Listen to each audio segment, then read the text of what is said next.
Hola, ¿qué tal? Buenos días. Otra vez nos encontramos aquí, el proyecto editorial Energía en Telequia, Complejidad y Psiquismo. El día de hoy vamos a hacer una nueva transmisión y vamos a presentar otra de nuestras contribuciones del grupo de Arqueología de la Mente, que está encabezado por Laura Roy y compuesto por José Mercado, Javier Gutiérrez, Carmen Trejo, Alfredo Alcántar, Abraham Manzano y yo, Javier Sandoval. Y el día de hoy en particular vamos a presentar cuáles son los recursos clínicos de Carl Gustav Jung a través de 4 de sus lecturas.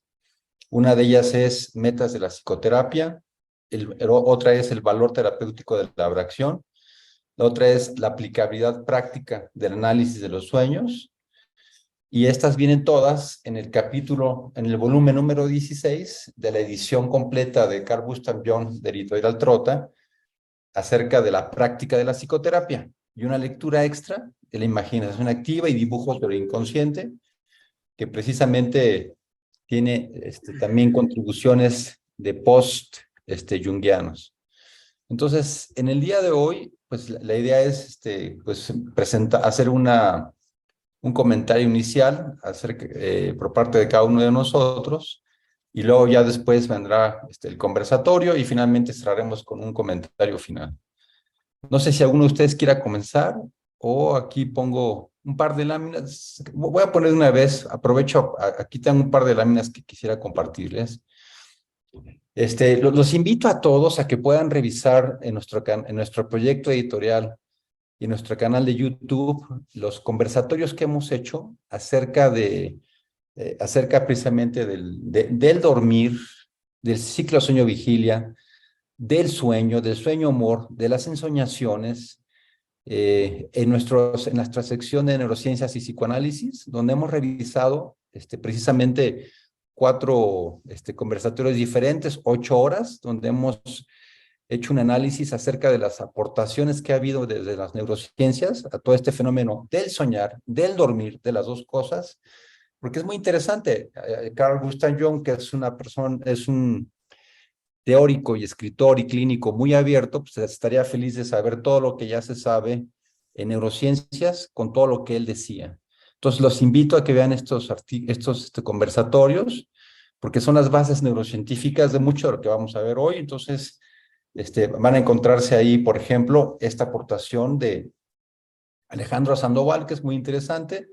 Alejandro Sandoval, precisamente en uno de nuestros conversatorios que tuvimos, que tenía que ver con el valor predictivo del sueño, cuando se miraba cómo es que se soñaba durante el sueño REM, en esa ocasión cuando presentamos este artículo, Alejandro Sandoval trae esta aportación donde analiza precisamente escritos que Alberto Durero, el pintor germano del siglo XVI, hizo cuando precisamente estuvo en periodos de una crisis social importante, donde a mitad de la noche él se despertó y al momento de despertarse pudo plasmar esta imagen. Si ustedes se dan cuenta, esta imagen está escrita por Alberto Durero, y él al momento de estar despertándose, lo que él estaba soñando tenía que ver con un cataclismo, con una caída de agua de una forma muy intensa, como pueden ver en un espacio muy amplio, y podremos ver cómo en la parte central hay una caída de agua muy impresionante, y por otra parte tenemos caídas de agua secundarias, en donde se puede ver este manejo visoespacial. Y entonces en ese momento que él se despierta, tal como vamos ahora a analizar nuestros sueños, se da cuenta que él tiene un sueño con estas imágenes y las plasma, tal como Jung hace como en un ejercicio con sus pacientes o los analistas junguianos que utilizan la estrategia de la imagen activa, y que intentan que el paciente de alguna manera empiece a hablar empiece a pintar sus experiencias oníricas, de los sueños vívidos o de lo que está sintiendo. De esta forma, digo, hace muchos siglos, Alberto Durero plasmó en esta forma, en acuarela, este cataclisma que él sentía que existía precisamente por tantos cambios que se estaban dando en ese momento. Pero lo más interesante es que esto, cuando nosotros analizamos en neurociencias y psicoanálisis qué áreas son las que se encuentran desconectadas en el momento del sueño, y que esto se ha estudiado. Este artículo en particular tiene cientos de estudios científicos muy interesantes, que se ve que se desarticula y se desconecta el área ventrolateral del hemisferio prefrontal, y que interesantemente es cuando más se plasma estas imágenes muy parecidas a lo onírico, y que después él, una vez en vigilia y construyendo una imagen propia, genera una nueva imagen de esta sensación que tuvo en el inconsciente. Y lo que ya produce en vigilia es lo siguiente, ¿no? Sabemos que Durero estaba también, así como Jung, muy apegado a imágenes de la alquimia del medioevo, porque podemos ver aquí estas polaridades, ¿no? Sol, luna, toda esta parte que es tan importante en las imágenes de la alquimia, donde los polos se encuentran, donde los polos dialogan. Y de todas maneras, ya en vigilia veamos qué fue lo que produjo, ¿no? Ya una imagen muy cargada, llena de simbolismos, llena ya de formas de expresión de ese cataclismo que él vivía, precisamente sobre ese momento, que era apocalíptico, y podemos ver la diferencia de las dos imágenes, la imagen onírica, y podemos ver la imagen ya de la vigilia. Bueno, les quería compartir estas imágenes que precisamente en ese conversatorio, Alejandro Sandoval, el doctor Alejandro Sandoval en ese momento expuso, y también quería compartirles este libro que también otra de nuestras participantes, que es Elena Fernández del Valle, la doctora Elena Fernández del Valle, psiquiatra psicoanalista, comentaba este libro, ¿no? Que después de que lo comentó, yo lo leí, y sí es muy interesante, porque si vemos las imágenes que Murakami en este libro pone en un sujeto que está en un momento donde perdió a su esposa, donde perdió a su perro, donde perdió el trabajo, lo que resulta muy interesante es que se baja un pozo. Y en la lectura que hoy revisaremos, veremos que las imágenes del paciente que muestran precisamente en esta lectura es muy parecido. El paciente tiene que bajar un pozo, tiene que estar ahí solo, se entrega a sus ensoñaciones, y una vez que se entrega a sus ensoñaciones, empieza a entender qué le está pasando en su vida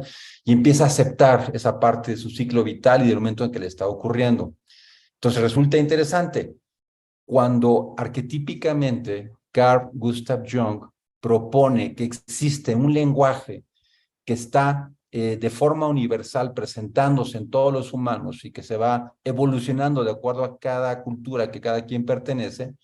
Aún así, ya veremos en las imágenes de esta lectura del día de hoy, es interesante que la misma imagen que proponen en este artículo acerca de cuáles son la forma de pintar del paciente que se va encontrando, lo encontramos en la literatura. Y resulta interesante porque Durero, que es pintor, que está más apegado a las imágenes, pues podemos, con este ejercicio que acabamos de hacer, tener imágenes que son las que componen nuestro sueño, principalmente nuestras imágenes vívidas, sueños vívidos, todo ese proceso gradual que se da entre el sueño y la vigilia, no gradual, sino sobre todo ya nuestro acercamiento no polarizado, podemos ver estas secuencias que se viven entre el sueño, entre los sueños que se están dando durante el dormir, y después los procesos de ensoñación vívida, los procesos de vigilia.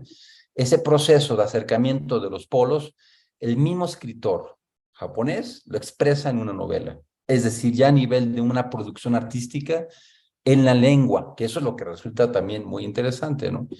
Y por último, esto nosotros ya habíamos tenido nosotros un seminario, Carmen Trejo nos hizo el favor de presentarnos este libro, de Nerval, Gerard de Nerval, y en esta ocasión, cuando Carmen nos presentó precisamente el libro de Nerval, pudimos ver en esa ocasión pues, cómo esta producción era muy parecida, ¿no? A lo que nosotros estamos viendo también en esta obra, ¿no? De Carl Gustav Jung, donde la presentación de Carmen nos permitía ver cómo es que hizo esta obra tan interesante en ese momento, de un momento psicótico, porque también resulta cómo es que esta Gerard Nerval, que sí tenía un problema psicótico, también expresa de una manera poética esta vivencia psicótica, en donde, bueno, el psiquiatra pues no logra entender en ese momento la riqueza de todo su simbolismo, pero produce una obra de arte que ha quedado pues, para la eternidad, Y volviendo a lo mismo, ¿no? Este es un paciente psicótico que tiene una experiencia psicótica, pero que dentro de esa experimentación y de búsqueda de sí mismo, nos está legando una producción literaria de una gran riqueza literaria, ¿no? Entonces, son otros componentes que nos permiten también estar viendo cómo se acerca todo esto al proceso creativo, en este caso de artistas consumados, pero en este caso de lo que Jung nos está invitando a que todos se puedan tener en caso de que se tenga la preparación suficiente, ¿no? Bueno, les traía estas láminas y las quería compartir para que simplemente empezáramos nuestro conversatorio, pero no sé si alguno de ustedes quiera comenzar con su primera intervención.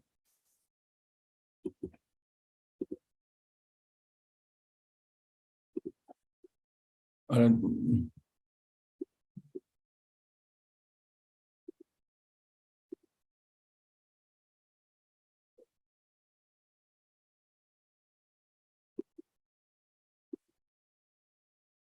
ya ¿cómo se llama? Ya vimos que son estas lecturas, tres lecturas del libro de la práctica de la psicoterapia y una lectura extra. Pero bueno, empezamos nuestras participaciones. No sé si alguien quiera hacer su primera aportación y luego ya empezamos el conversatorio.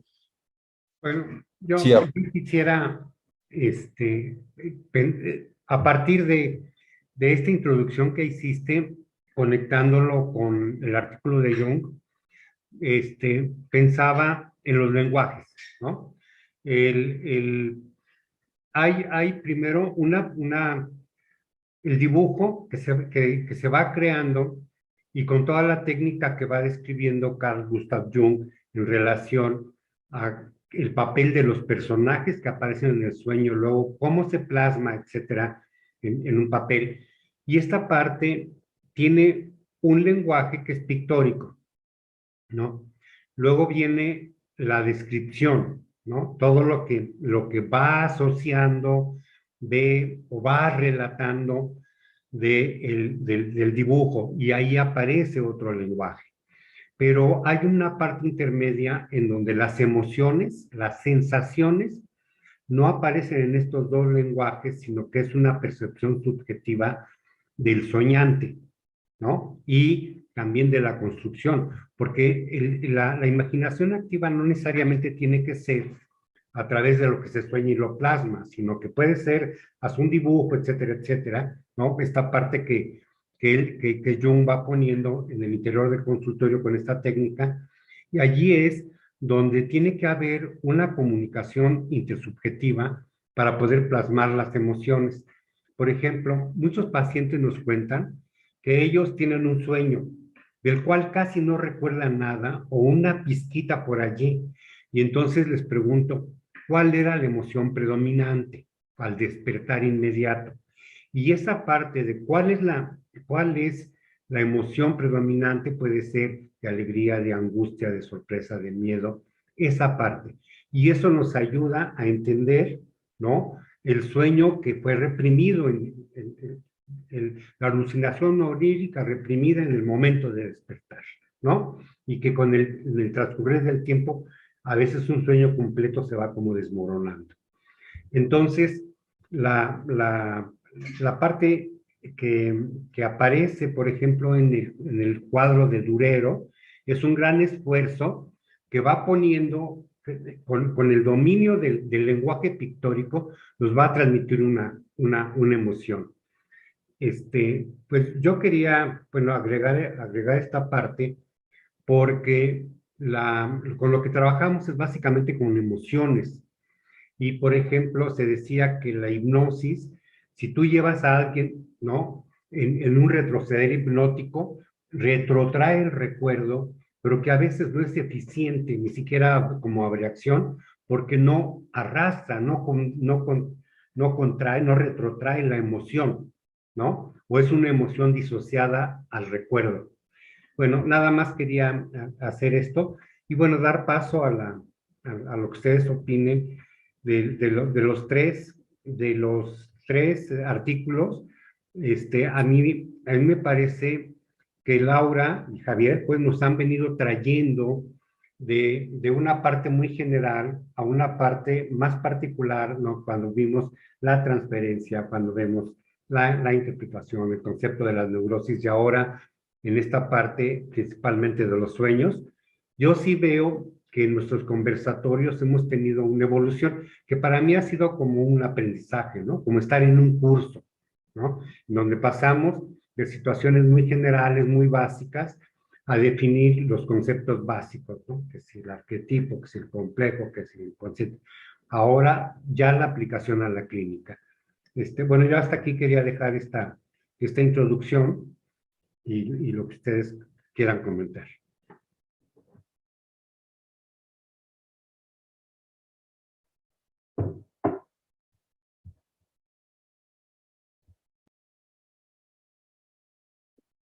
Pues yo quisiera compartir la emoción y las palabras que acudieron de la lectura de esta técnica de la imaginación activa, que para mí son reveladoras y tienen sentido porque hace rato que yo trabajo cómo se va del pictograma al símbolo, ¿no? O a la palabra.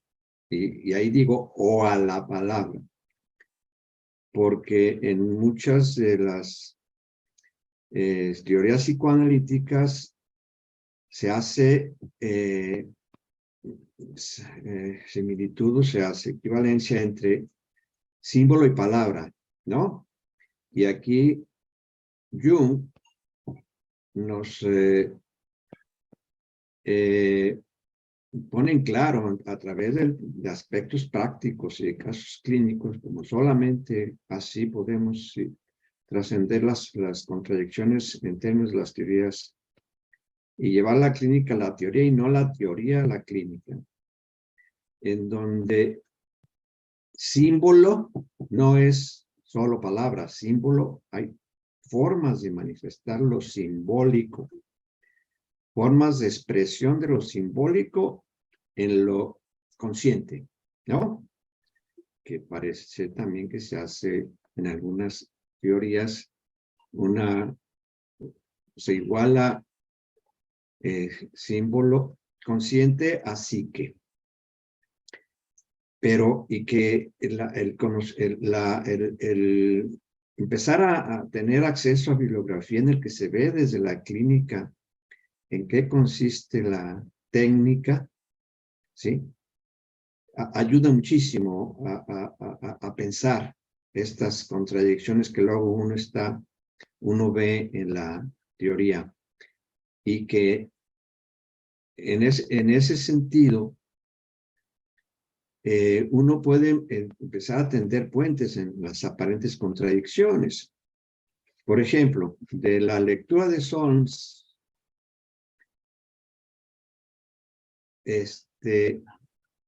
donde él ve el sueño como la posibilidad y los lugares donde se tramita lo imaginario y cómo las patologías derivan de el que no se pueda soñar porque están lesionadas aquellas áreas que de alguna manera impiden esta forma de estas áreas se conecten y funcionen, pues está y ligando lo imaginario más a lo sensorial y emotivo, permite entender esta línea de continuidad entre de lo biológico a lo cultural, ¿sí?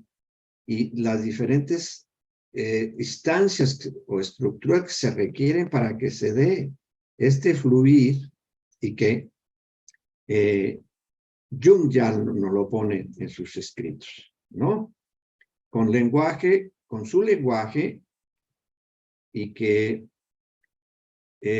por lo tanto es un escritor, uno de nuestros referentes que nos puede enriquecer muchísimo. Pero yo me quedaría aquí para dar lugar a que se siga comentando. Además, si me permiten, tengo que atender una situación aquí.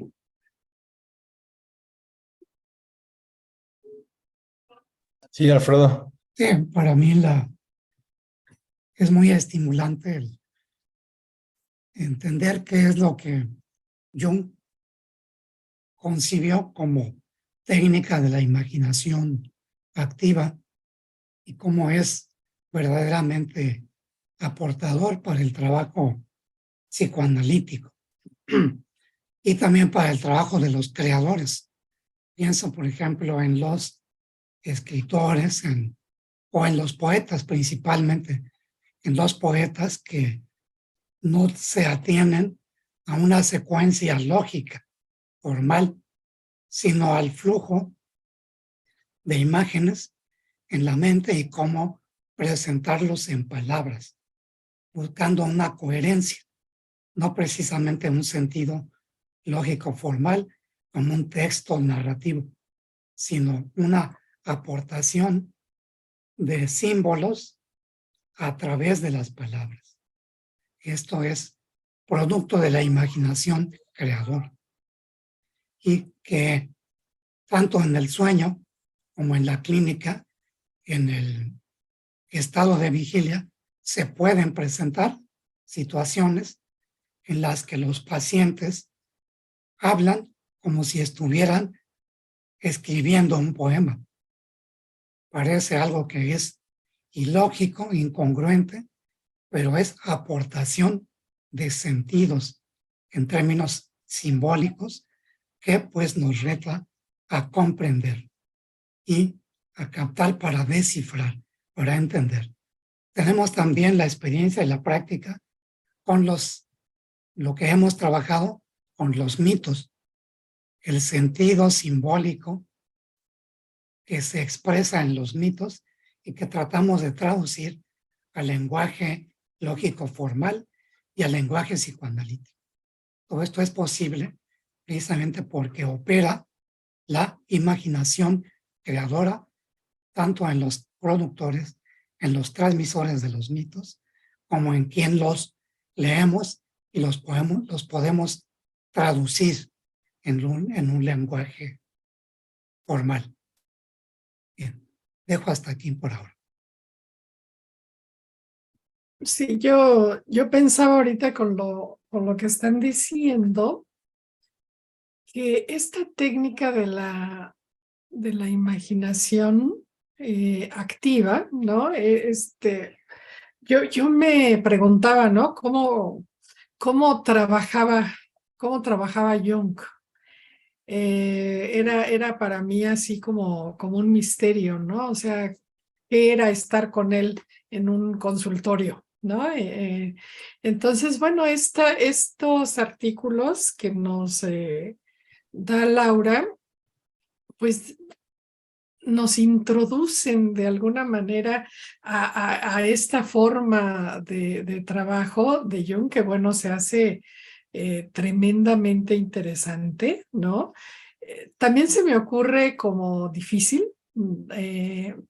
Vamos, estamos en una cuestión introductoria, ¿no? Entonces, se me hace muy difícil cómo él fue puliendo esta técnica en sí mismo. Aquí yo siento que, al igual que Gerard de Nerval, ¿sí? Jung utilizaba estas cuestiones, estas técnicas para ordenar su mente, ¿no? Gerard de Nerval escribía para ordenar su mente. Y me llamaba la atención, voy a disgregarme un poquito hacia Gerard de Nerval, que la obra de Aurelia es una obra como autobiográfica literaria, y hay un doctor en la obra y en la vida de Gerard de Nerval que le hacía dibujar, ¿sí? Entonces, estamos hablando de un momento en que no había psicofármacos, ¿no? Y entonces, ¿cómo a través de los dibujos y a través de las conversaciones con este doctor logra recuperar pues cierta cordura, ¿sí? Y logra hacer una obra maravillosa, magnífica, donde expone el mundo de la psicosis, que de verdad hay que leerla, es muy, muy importante, yo creo, para las personas interesadas en lo, sí. Y entonces Jung pide, ¿no? Plasmar en un dibujo y después darle toda una traducción a cada uno de los elementos de este dibujo, ¿no? Y entonces, justamente, pues ahí viene una riqueza conceptual y una riqueza simbólica, que explica muchísimo hacia el inconsciente del paciente, pero también a tomar conciencia de la situación por la que está cursando, ¿no? Entonces, esa forma de trabajar como en el inconsciente y en el consciente al mismo tiempo, me parece sorprendente, ¿no? Y bueno, esto tiene un objetivo. El objetivo es el desarrollo de la personalidad, el conseguir la individuación, porque estos dibujos son solo del paciente y para el paciente, ¿sí? Y eso va a ir consiguiendo en el proceso esa individuación tan apreciada por Jung, ¿no? Esa originalidad de la psique de este paciente en particular.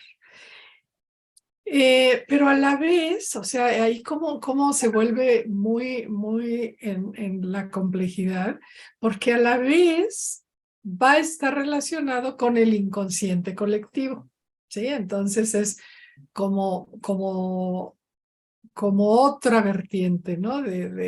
Sí pertenece al inconsciente colectivo, a los arquetipos, a los simbolismos universales, pero pertenece al paciente individual.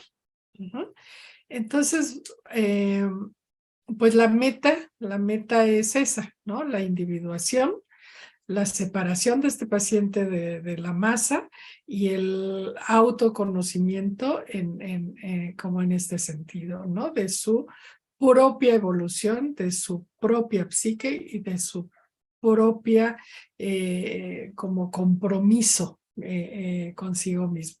Entonces me impresionaba, ¿no? Me impresionaba. Y bueno, al ratito hablaré de las derivaciones que ha tenido todo este trabajo de Jung en otras corrientes, por ejemplo, el psicodrama de Moreno, ¿no? Que no conozco bien, pero intuyo que por ahí se fueron estas influencias de Jung, ¿no? Entonces, hasta aquí dejo mi comentario.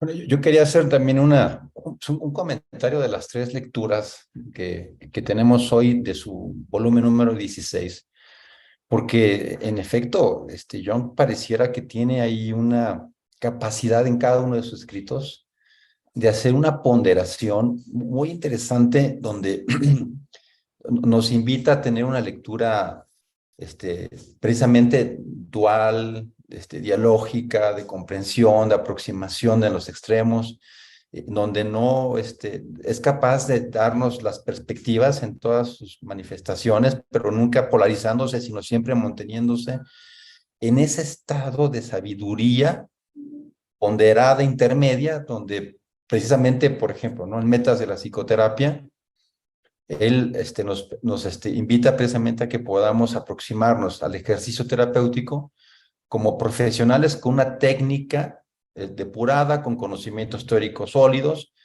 pero la forma en que lo manifiesta es precisamente con esa capacidad de ser muy flexibles, de saber que estamos en un estado artístico con cada uno de nuestros pacientes y que con cada uno de ellos tenemos que tener mucho cuidado precisamente para acercarnos a los tiempos, a las formas en que él se expresa, respetando sus espacios, hablando claramente de no establecer esas pautas que a veces ortodoxamente se colocan en el psicoanálisis, donde se busca la transferencia necesariamente, se trata de interpretar los sueños de una forma preestablecida, el médico puede tender a tener una idea propia y no ser humilde para darse cuenta que entre paciente y él tendrán que acercarse a manejar los sueños y el proceso clínico. Y la forma en que lo expresa de forma tan ponderada es muy interesante. Inclusive la abracción, en la lectura del valor terapéutica de la abracción, le da todo el peso que tiene que alguien pueda precisamente abrir, tener catarsis, estar como en ese periodo de insight para hablar claramente de sus cosas, pero al mismo tiempo lo pondera y dice que no es para cualquiera, no en cualquier momento, sino que más bien tener claro que eso ayuda, pero que también hay que ayudar a que esa abracción se dé en un proceso de integración en el paciente.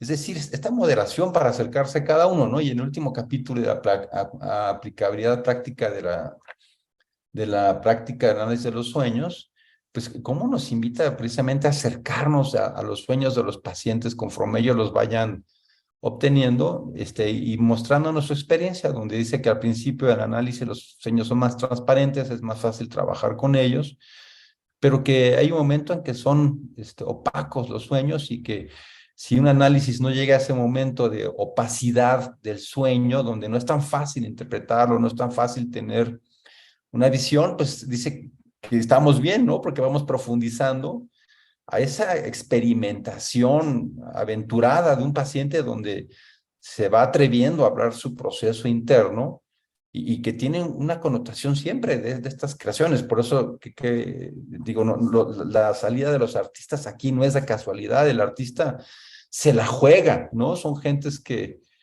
por su capacidad, su estructura o por lo que sea, se la juegan y se abren completamente. Y luego por eso algunas vidas de los artistas también no son tan sencillas, porque la mayoría de la gente le da miedo, ¿no? Abrirse a esta experiencia de desfondarse, y sobre todo cuando los artistas lo hacen sin la ayuda de un clínico experto, pues tiene otras dificultades, ¿no? Pero vemos que si se hace eso, si se dan esos elementos de apertura completa a los procesos de análisis interno del mundo inconsciente y que en los sueños se ve plasmado muy interesantemente, los resultados en un artista, pues son estos que nosotros disfrutamos después.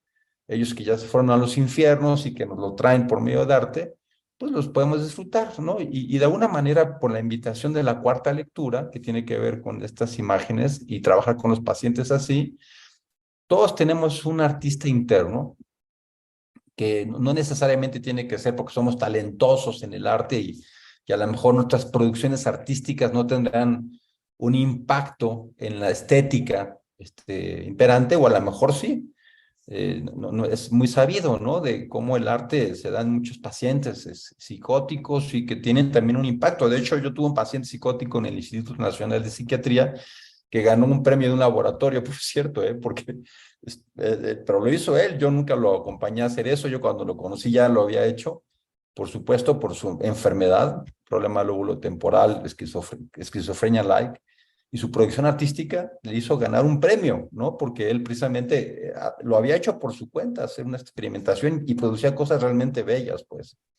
Y voy a esto porque entonces en esta experimentación todos podemos ser artistas de nosotros mismos y en lo que nosotros hacemos, desde lo que tiene que ver con la psicoterapia, pues contribuir con nuestro granito de arena de expertos para que el paciente logre buscar su propia voz, sus propias huellas digitales, y que inclusive, totalmente de acuerdo con lo que Jung habla, cuando el paciente ya está articulando sus propios procesos inconscientes, pues ya nada más uno lo acompaña, pero porque ya el paciente, en esto que decía muy bien Carmen, creo yo, de la individuación, va encontrando su propia voz y se va aceptando y va generando su propio proceso creativo. Pero sí me pareció muy interesante que la producción que nos comparte Jung de sí mismo también en el libro rojo, tiene que ver luego con, pues con todo este acercamiento a los simbolismos internacionales arquetípicos, ¿no?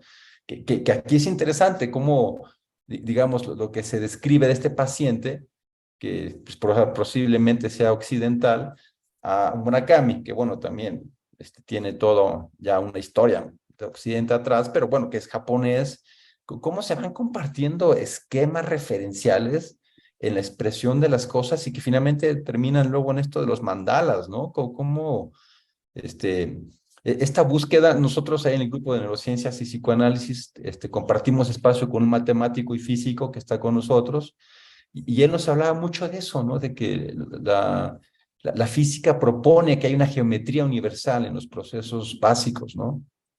Y él precisamente insistía en decir, bueno, es que podría haber una geometría también dentro del psiquismo. Pues en ese momento nosotros no estábamos considerando a Jung, ¿no? Pero cómo todo se conecta, como dice Leonardo da Vinci, hay que aprender a ver porque todo está conectado y pareciera que esas formas también de expresión geométricas, que él como físico está acostumbrado a verlas en las fuerzas físicas, gravitacionales y de fenómenos físicos, pues aquí tenemos cómo se van encontrando en los pacientes en ese proceso de búsqueda esta forma universal, pareciera, ¿no? Por toda la experiencia de John, que tiene la geometría de los mandalas.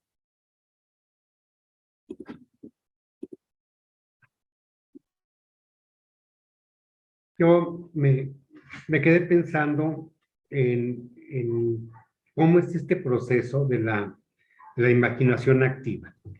Entonces, por allí, él habla de que tiene que haber un proceso fundamental y que no cualquier imaginación es una imaginación activa en el sentido de una producción psíquica inconsciente profunda. Porque podríamos pensar en las pruebas proyectivas, ¿no? Que en psiquiatría infantil se usan mucho, varias pruebas, ¿no? Y allí no necesariamente se tiene que dar este proceso nada más así como en un primer plano muy simplón. Entonces debe tener, Jung nos va diciendo cuáles son los procesos que no son una imaginación activa, ¿no? Como un proceso psíquico determinado. Tiene que tener ciertas características. Y esto es importante porque en este párrafo donde nos habla de este proceso, nos invita a pensar en la complejidad de cómo debe ser. Que no todos los diálogos internos del paciente van a concluir en una producción de una imaginación activa que pudiera ser, por tanto, identificable, interpretable, etc. Entonces, ya aquí nos está hablando de ciertos niveles de la evolución de la psicoterapia. En varios momentos nos va ubicando Jung que la psicoterapia implica una evolución dentro del mismo acompañamiento psicoterapéutico del terapeuta y del paciente, donde ambos se ven identificados y de alguna manera forman un microsistema de retroalimentación mutua, ¿no? Nos lo dice así, ¿no? Pero esto nos está dando aquí la situación. Para mí es muy importante porque nos lleva a pensar esto de una manera distinta que Jung nos los va aclarando poco a poco. Bueno, ya hasta aquí quisiera dejar por esta asociación. Yo la considero importante porque si no se queda en un nivel donde las personas que no comprenden a Jung, ¿no? Se quedan como en un nivel muy superficial de conceptos no elaborados o no aterrizados, ¿no? Bueno, hasta aquí quisiera dejar. A ver, yo siguiendo esta línea de Abraham, en cuanto a la clínica, El caso que nos presenta uno de los artículos, en cuanto que es una serie de dibujos que reflejan el proceso transformador a través del manejo de esta técnica, en donde a través de ellos nos muestra el autor los cambios que se dan, aunque sin expresar el texto cómo aplicó el interventor la técnica de la imaginación activa, ¿sí? Entonces, que en este caso yo puedo decir, bueno, en un mes, toda una transformación que solamente se puede dar en un neurótico, ¿sí? No puede haber toda una transformación en un paciente border, en un paciente psicótico en un mes. Que por el hecho de acceder en técnicas de imaginación activa a simbolismos que tiene el psicótico, ¿no? Pero no es el objetivo, sino la transformación a través de las imágenes, de los símbolos en las imágenes y no en las palabras, como un recurso más en el desarrollo de un proceso transferencial que, dependiendo de la gravedad del caso, es la duración y lo que se requiere para la transformación, en donde yo, al menos en estos artículos, es muy respetuoso de no inducir. Ahí se atiene mucho a no caer en la sugestión, ¿no? En que va a provocar, ¿no? No inducir. El proceso del sujeto que solamente él tendrá que ir dejándose llevar a que aparezcan esas imágenes y ese imaginario que está ahí, no que se va a inducir como en las técnicas, generalmente como se ve la intervención psicoanalítica y psicoterapéutica, como de ver una intervención que es la que provoca el cambio. Acá no, provoca el estímulo, la reacción que tiene su propio desarrollo, que ni siquiera el paciente es capaz de poner en la conciencia, y que por lo tanto es que salga ese imaginario, ¿no? Que es universal, y que decía Freud, coincide, las imágenes son universales como arquetipos. Los arquetipos son imágenes, ¿no? Son universales. Los idiomas no. Las lenguas no. Cada lengua tiene su singularidad. Y que por lo tanto el conocer de los arquetipos y de los símbolos en imágenes es un recurso mucho más rico, insisto, sin salirse del respeto a la singularidad, sea que el sujeto haya adquirido la individuación o no, sea neurótico, border o psicótico, que fluya eso. Y no solamente a través de la figura, ¿sí? En términos del dibujo, sino en términos del cuerpo, ¿no? En la danza, en la música, en cualquier otra forma de expresión en el que se pueda expresar, o sea, lenguajes diferentes, no el lenguaje de la palabra escrita, con esto del predominio del logocentrismo y de la escritura en Occidente, sino que hay otras vías que hay que explorar. Y yo creo que a los grupólogos nos interesa mucho esto, porque no solamente se expresa ese simbólico arquetípico que resume la historia de la humanidad, sino que la imagen también pone en actualidad lo que está en el simbolismo social, ¿sí? Que el poeta es un vocero, es la voz, es el portavoz de un pueblo, ¿no? Que un pintor es el portaimagen, ¿no? De un conjunto y de un pueblo determinado. Y no solamente la expresión patológica de su mamá no lo quiso, ¿no? Sino es toda esta versión compleja, ¿no?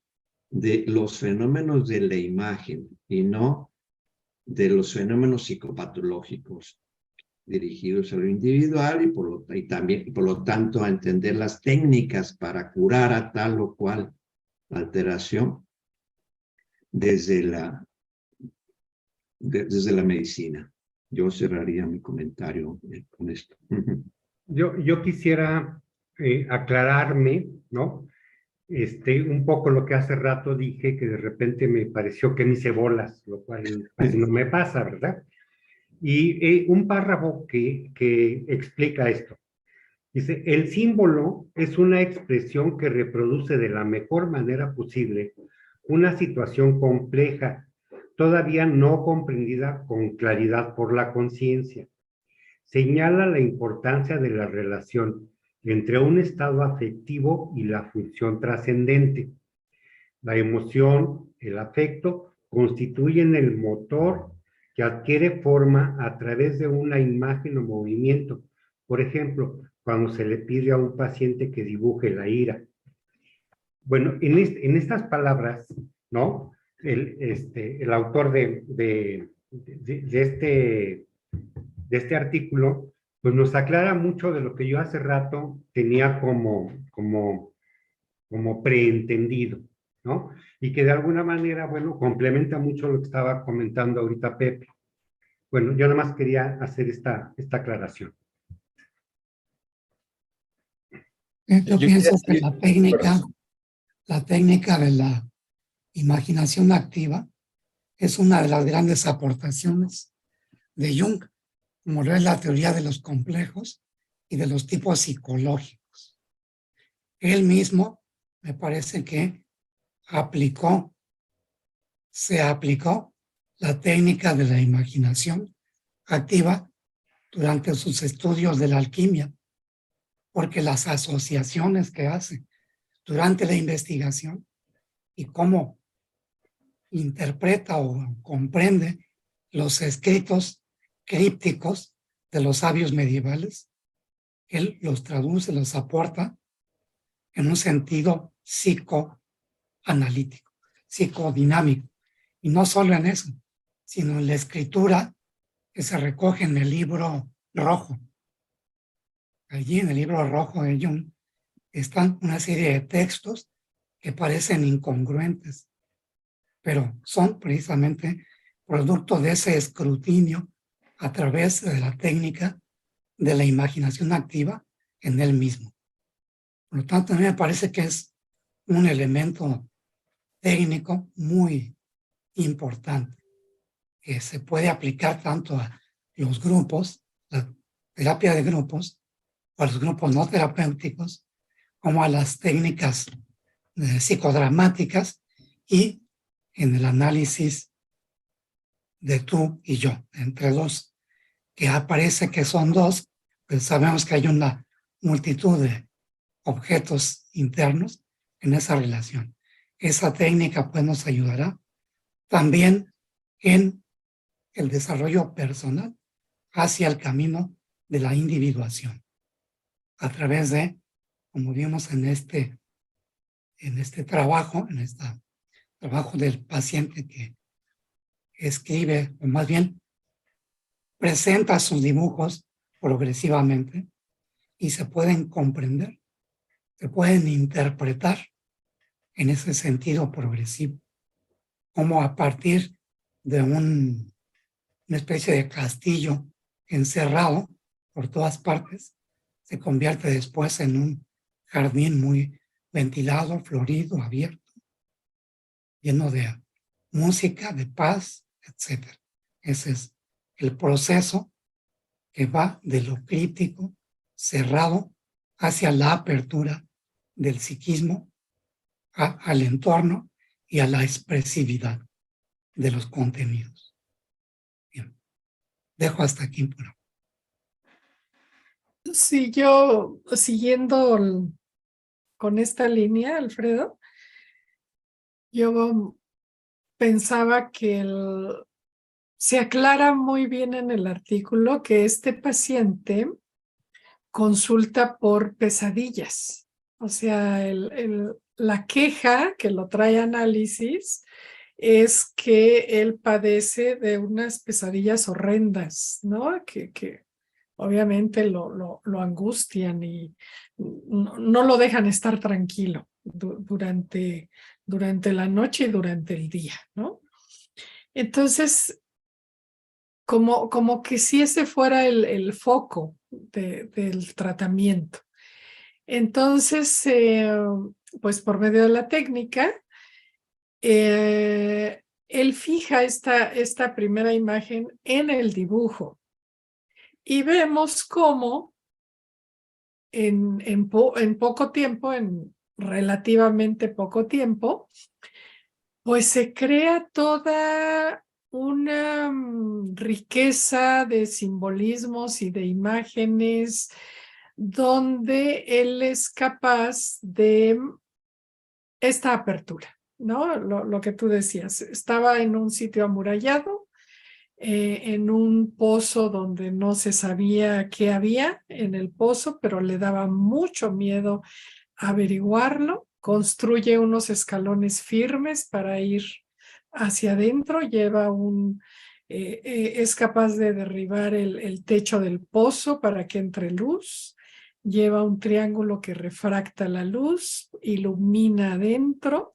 y entonces puede ver ese símbolo de sus pesadillas, ¿no? Un dragón gordo con infinidad de cosas aterrorizantes en su abdomen, ¿no?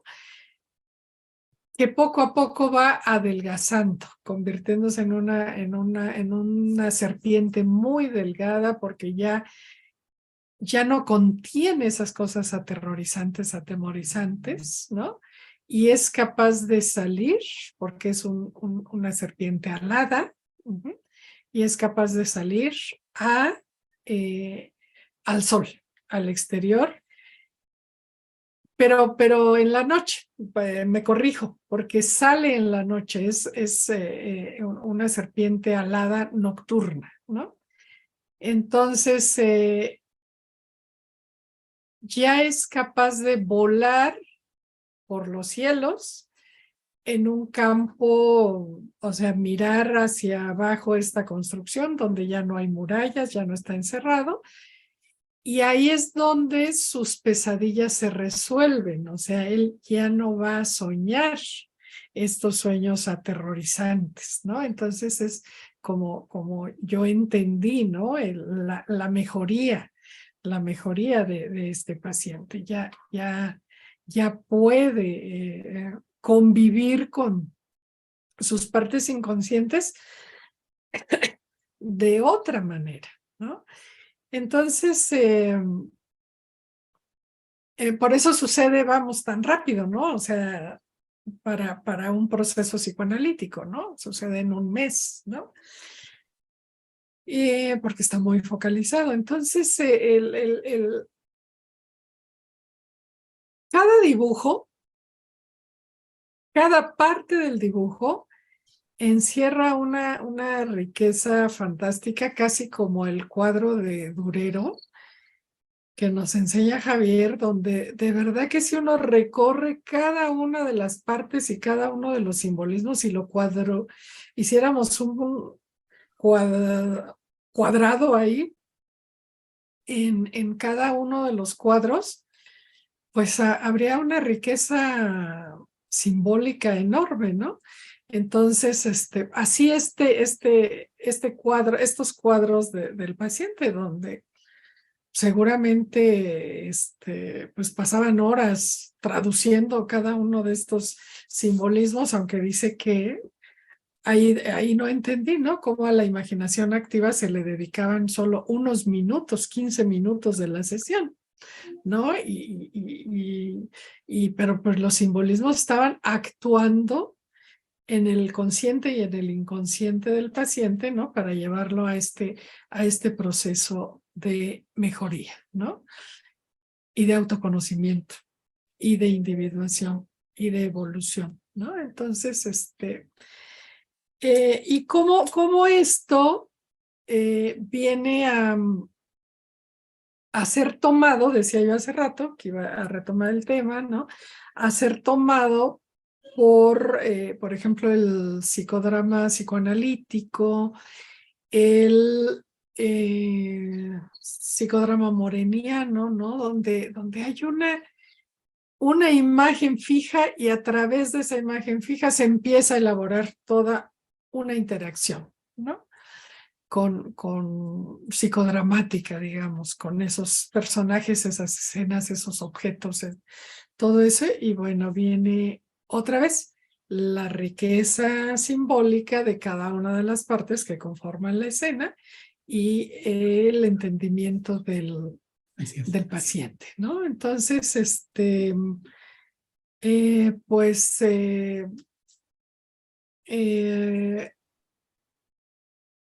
me sorprende muchísimo la claridad, ¿no? Con que pueden expresar algo tan difícil de trabajar, porque quiero pensar que es realmente difícil trabajar estas cosas, pero con esta técnica, como la expresan ellos, se vuelve como entendible y aparentemente sencilla, que tiene su altísimo grado de complejidad. Entonces, hasta aquí dejo mi comentario.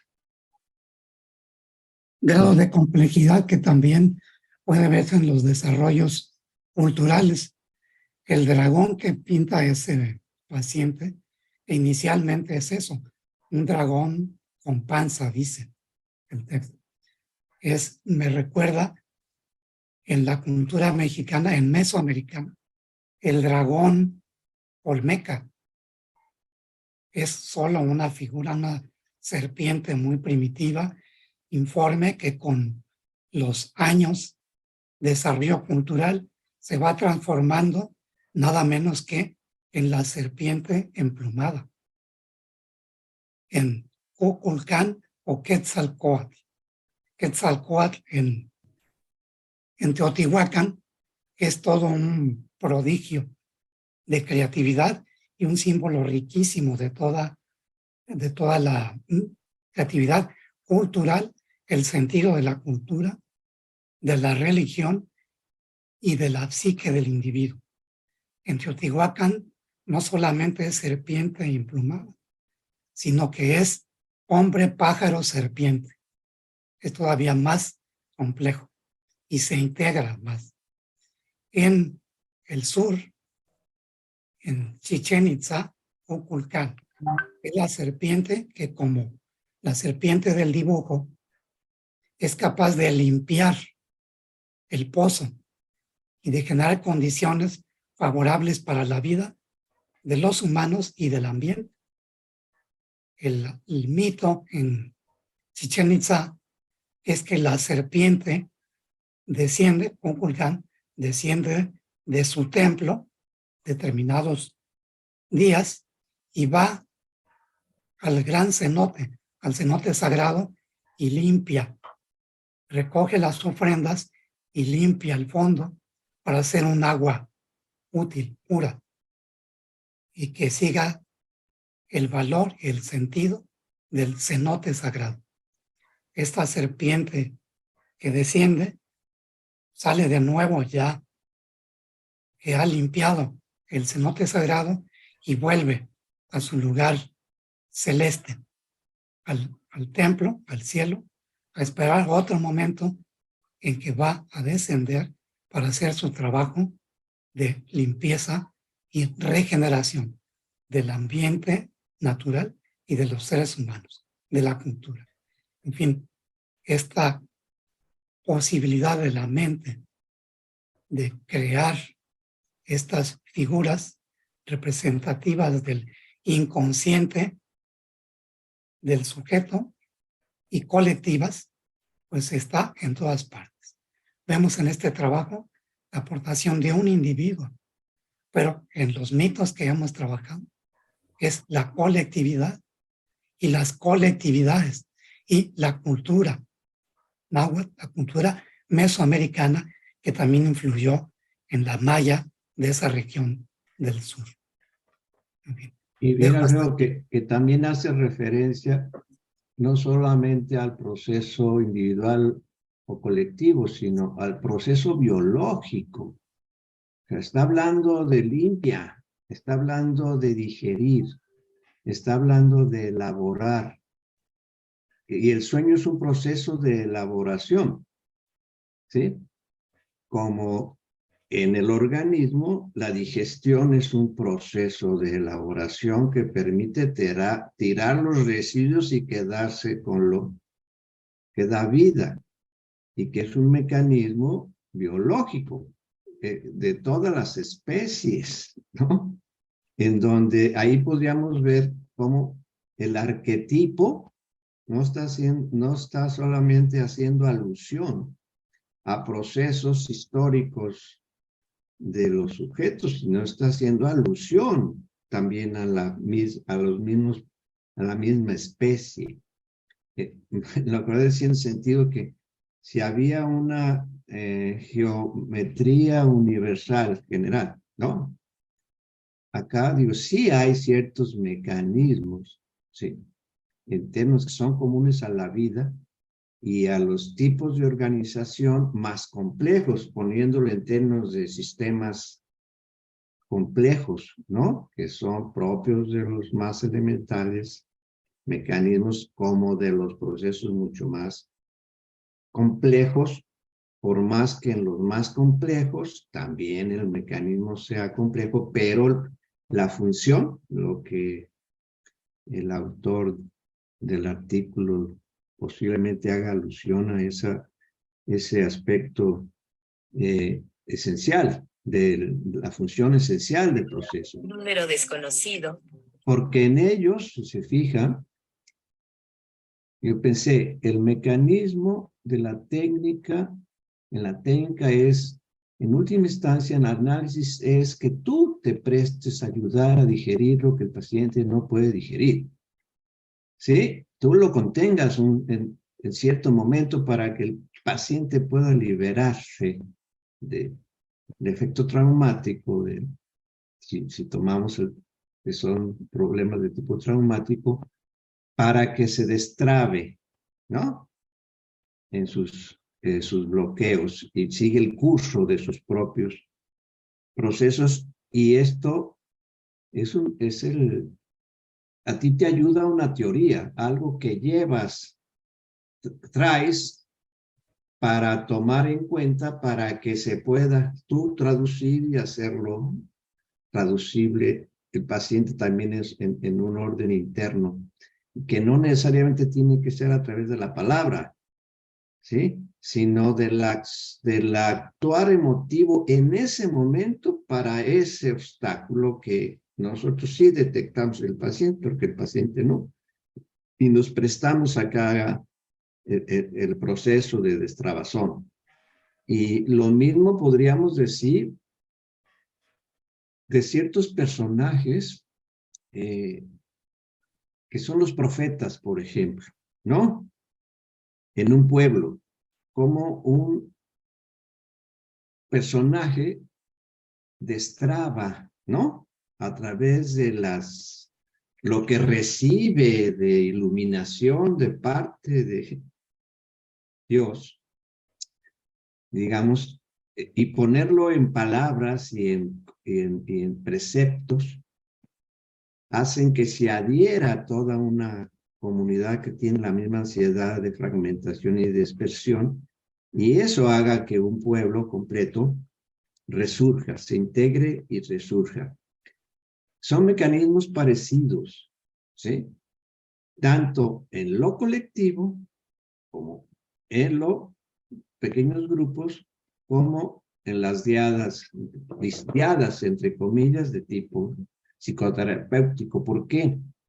Todas tienen en común el gran poder de transformación del símbolo, ¿sí?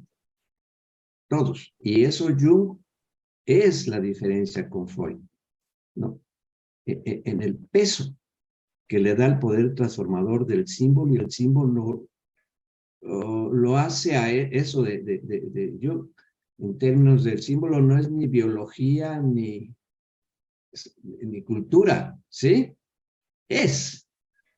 Y hay que abordar las dos cosas, no lo uno sin lo otro, que es el gran avance de las nuevas lógicas que ya pueden incluir en un pensamiento de los opuestos complementarios, ¿no? Y que existe el uno y existe el otro, y al mismo tiempo, no o lo uno o lo otro, que es la lógica conjuntista identitaria predominante en todo Occidente. Yo ahí cerraría mi comentario. Pues ahora sí que cada uno ha ido haciendo una hilación conversatoria muy interesante y con cada uno quería yo conversar, pero ya pasaron como 5 cosas, porque desde que estaba hablando Pepe, desde la otra intervención acerca de este proceso evolutivo que puede tener un paciente para expresarse de una forma simbólica, preverbal, en diferentes perspectivas, sí me parecería que nuevamente habría que hacer esta connotación de cómo es que en realidad hay una oportunidad que todos tenemos, llámese paciente, llámese individuo, llámese médico, llámese como se llame, de entrar en esta como ruta en bucle de contacto con el inconsciente colectivo e inconsciente individual, y en este tipo de experiencias pues se puede generar esta oportunidad que muchas veces no se da. ¿Cuántas vidas no se dieron esta oportunidad de entrar a este proceso y simplemente la persona, de acuerdo a los términos junguianos, la máscara, de acuerdo a los términos junguianos, quedó toda la vida, ¿no? Ahí petrificada, sin haber podido entrar en ese proceso interno. Y yo quería seguir en esa línea porque sí tiene un carácter iniciático trabajar así, que muchas veces implica que uno tenga mucha paciencia, porque a los pacientes no están en cualquier edad y en cualquier momento de su vida en esta propensión para hacer ese juego, y uno tiene que estar muy respetuoso y sabio para saber en qué momento sí se puede hacer este proceso de psicología profunda, que nuevamente retomando ahora la segunda parte de lo que Pepe decía, que es individual y es colectivo, que en efecto se genera la oportunidad de que el individuo lo geste en función de su propia individuación para generar este proceso de búsqueda, que además yo lo pegaría perfectamente a lo que estaba diciendo desde la primera parte Pepe, ¿no? De la parte artística, porque todas las variedades artísticas son formas diferentes de conexiones distintas de cada individuo tiene, no todos van a expresarse desde la misma forma simbólica, ¿no? Algunos será más corporal, dancística, musical, otros será más lingüística, cada quien también sus propias particularidades. Aurelia de Nerval no lo puede uno entender si no hay un genio del giro lingüístico ahí haciendo estas creaciones poéticas, y uno tampoco puede entender a grandes bailarines de la historia o grandes cantantes de ópera o grandes pintores sin que tengan ciertas particularidades en su cuerpo para que sea que resuenen en diferentes lugares, ¿no? O esto que le pasaba a Kandinsky, que escuchando a Mahler veía colores, ¿no? Él escuchaba a Mahler, esto que se llama sinestesia, donde las gentes pueden producir artísticamente cruzando diferentes formas de expresión. Entonces, este carácter iniciático, sí, en efecto, pues hace que también uno sepa que tiene que ver con quién sí, en qué momento, para que se dé esto.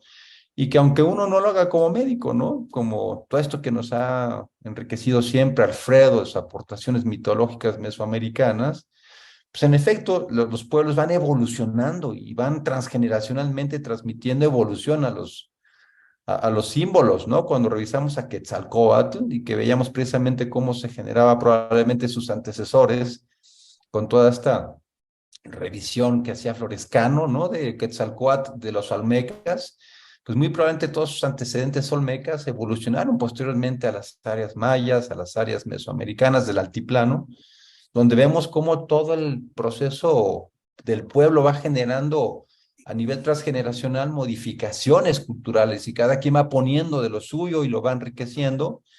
Y por eso lo dice muy bien Jung, ¿no? Él tiene que estar ahí trabajando más desde conocer mitos, arqueología, generación sociológica de los pueblos, que tal vez clínica a veces, ¿no? A veces trabaja más desde ahí, pero siempre con una técnica atrás, pues.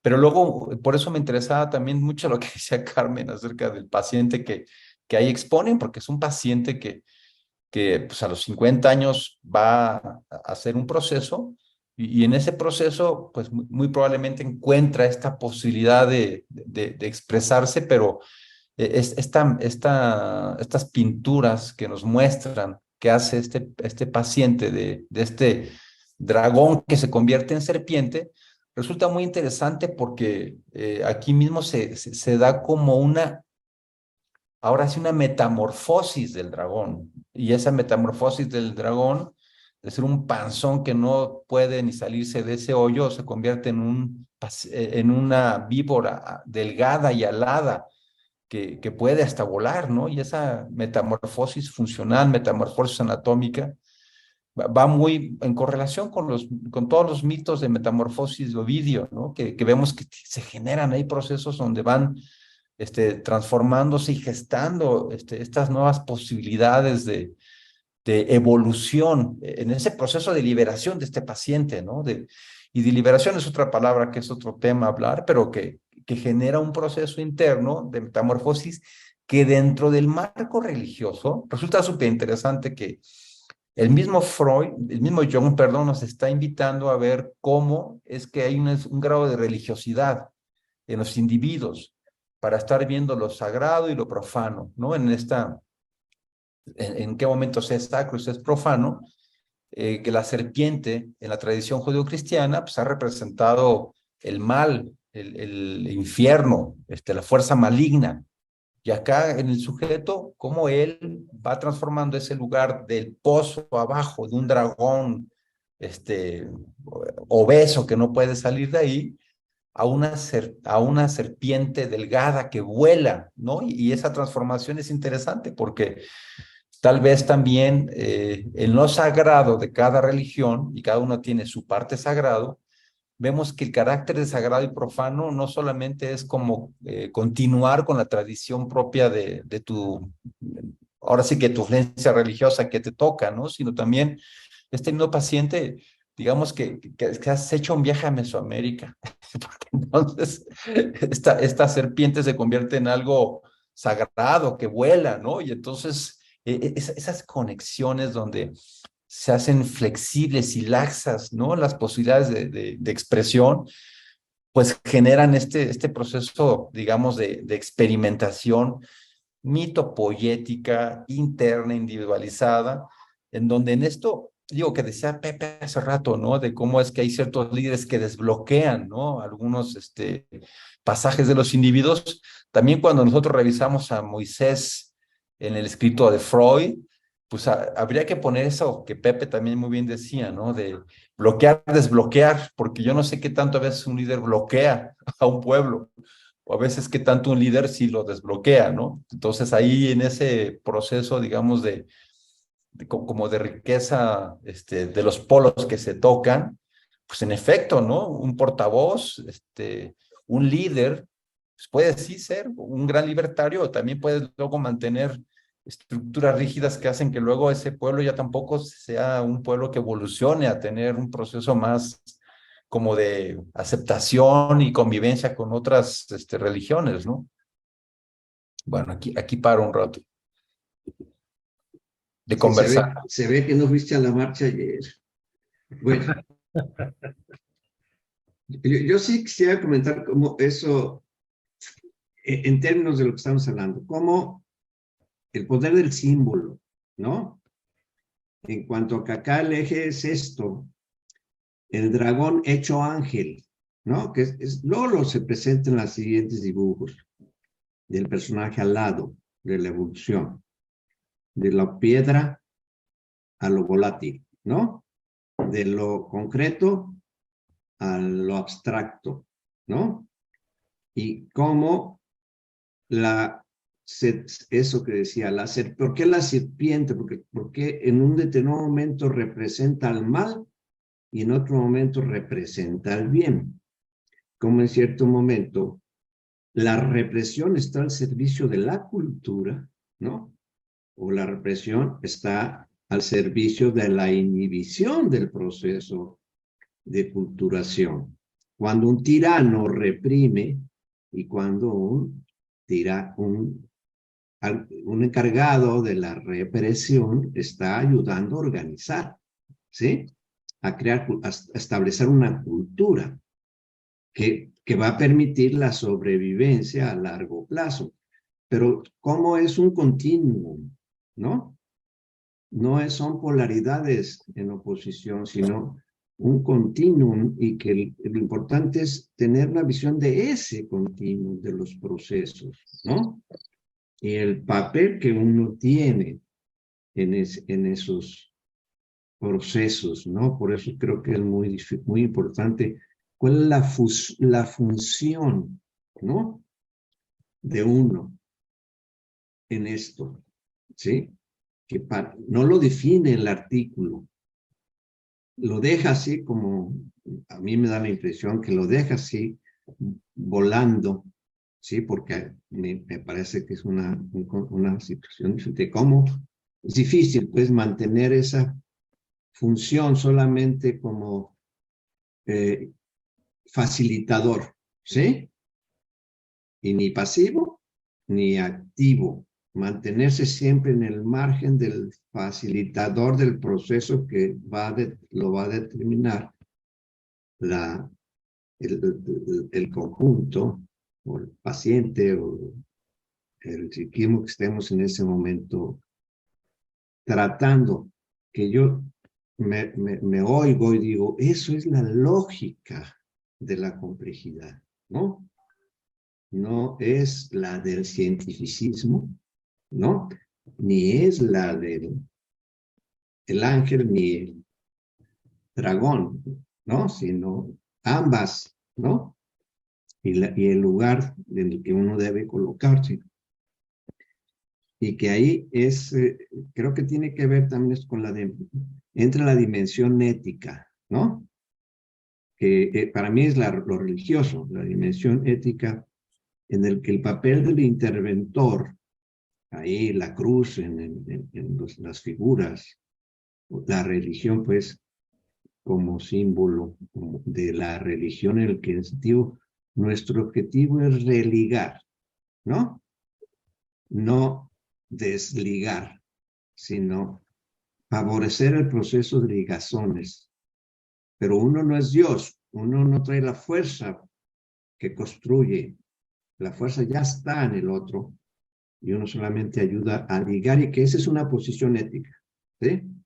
Que no lo dice la ciencia, son estos más pensamientos derivados de la filosofía.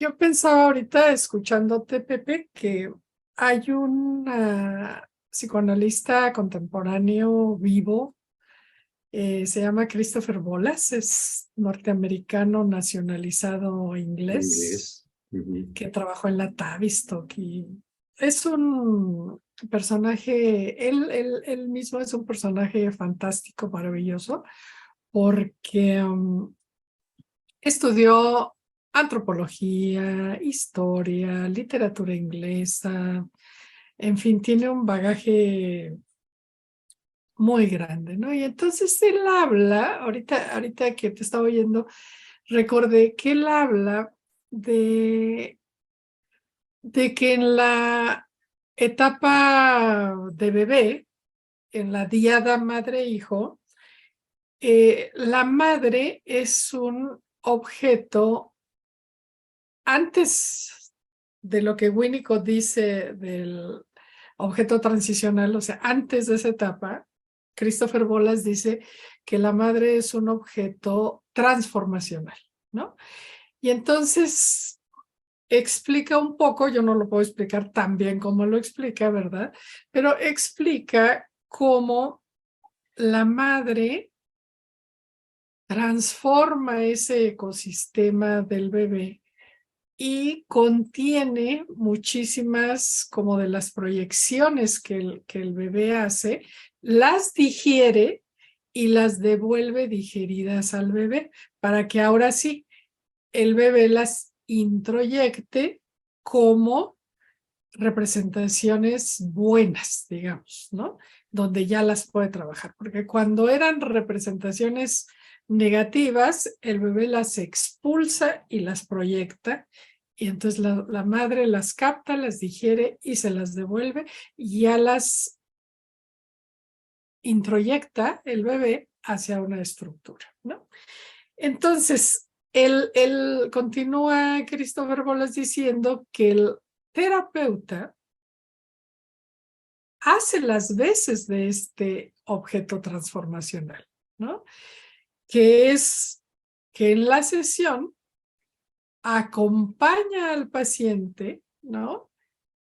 En sus proyecciones, en todo este proceso de donde el paciente no puede trabajar con este material, ¿no? Que en el caso que se presenta son como las pesadillas, ¿no? Y entonces el terapeuta acompaña, ¿sí? Y en un momento cuando ya está este material está digerido en la sesión, el paciente lo puede asimilar de otra manera, ¿no? Formando otra estructura, formando parte de él. Y yo pensaba mucho en que en el ejercicio de los dibujos hay una pequeña flor que luego crece y que arroja semillas, que estas semillas forman un árbol. El dragón se nutre de las frutas del árbol y en la noche esparce las semillas para que se formen más árboles y la gente pueda comer, ¿no? O sea, es como esto de digerir y proveer de otros frutos que nutren, ¿no? Del material nutricio para el paciente, nutricio emocionalmente hablando. Entonces, yo me acordaba mucho de esto. Entonces, el rol del psicoterapeuta es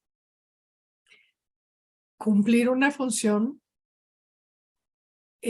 transformacional de este material que el paciente utiliza, ¿no? Entonces, interesante Christopher Bolas, interesante consultarlo y me parece que aquí queda como claro, ¿no?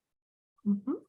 Oye, y en corto, así Luta, lo que estás diciendo, y también habla de este rol activo-pasivo, ¿no? Del terapeuta-paciente, porque en qué momento tenemos que ser activos, proactivamente, favoreciendo el proceso terapéutico, en qué momento tenemos que ser neutros, en qué momento tenemos que ser pasivos y echarnos para atrás, en qué momento tenemos que notarnos y en qué momento tenemos que ser como un buen traductor que ni se nota y que prácticamente ya no está en esa dicotomía activa-pasiva, que es en un continuo. Es también es el arte del buen terapeuta, está en ese lugar activo-pasivo continuo, ¿no? Y bueno, nada más así en corto. Perdón, Abraham, ibas a decir algo. No, yo quería tomar un giro que era en esta parte de cómo interpreta clínicamente el sueño. Y por ahí menciona que el sueño no contiene la descripción de la etiología, que no todos los sujetos son sometidos a un proceso traumatógeno en la infancia, sino que una persona que se enfrenta a un ascenso social, laboral, y por lo tanto de mayor exigencia, empieza a tener sueños que reflejan claramente esto, ¿no? Que entre que sube y se marea y no puede, etcétera. Y entonces, él dice que lo que está manifestando el sueño es su incapacidad del ascenso social laboral, ¿no? No tiene los medios, pero que él insiste, ¿no? Y allí, esta parte en donde ve la realidad del sujeto interpretada en el sueño, pero que involucra su entorno social y laboral, yo creo que en esta parte, los sueños no necesariamente tienen que referirnos a una situación traumatógena como neuróticos, sino que está implicando una situación sociocultural, ¿no? Que está allí. Bueno, yo digo esto porque generalmente nos vamos a ser conscientes de lo inconsciente y a buscar la etiología y a buscar el punto de conflicto intersistémico, intrasistémico, ¿no? Y él dice, no, no, a veces es una parte lineal, pero debemos involucrar al sujeto en su contexto. Para mí, esto da la entrada a una manera de ver al sujeto siempre en el contexto, claro, que psicoanalíticamente lo hacemos, pero estamos más centrados en hacer consciente lo inconsciente y a buscar el punto de conflicto, ¿no? Durante el desarrollo del paciente. Pero para mí le está dando una entrada a la parte social del sujeto, que en ningún momento la pierde. De esta manera también el concepto de transferencia, de abreacción, etcétera, le da distintos significados un poco distintos a los tradicionales, ¿no? Por ahí dice, estamos en el año de gracia de 1936, no sé cuánto, y las cosas no cambian, ¿no? Y entonces, esta parte yo creo que sí va dando situaciones innovadoras. Bueno, digo esto porque nos metimos mucho hoy, nos llevó todo hacia la parte muy subjetiva, pero también en esta parte concreta yo creo que pone las bases para repensar al sujeto desde lo social. Nada más quería agregar esta parte. Leo rapidísimo lo que acabas de decir, porque lo dice muy lindo, John, de lo que acabas de hablar, ¿no? Leo un párrafo porque creo que es muy pertinente con todo el comentario que hiciste, Abraham.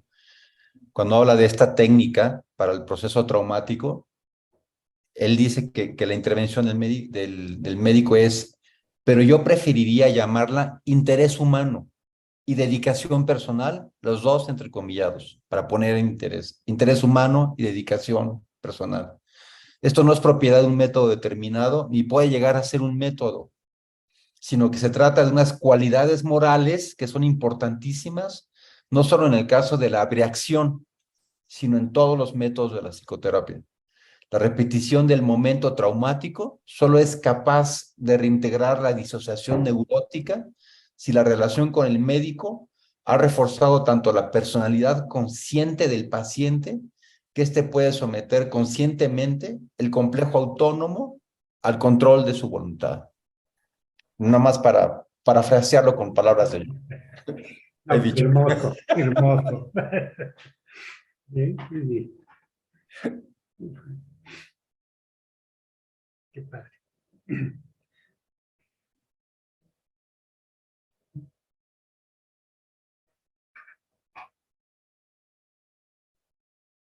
Sí, porque otra manera, por ejemplo, me acordé de un caso de decir, a ver, vamos a trabajar con una escena, ¿no? La escena que acaba de pasar en el que tú acabas de ver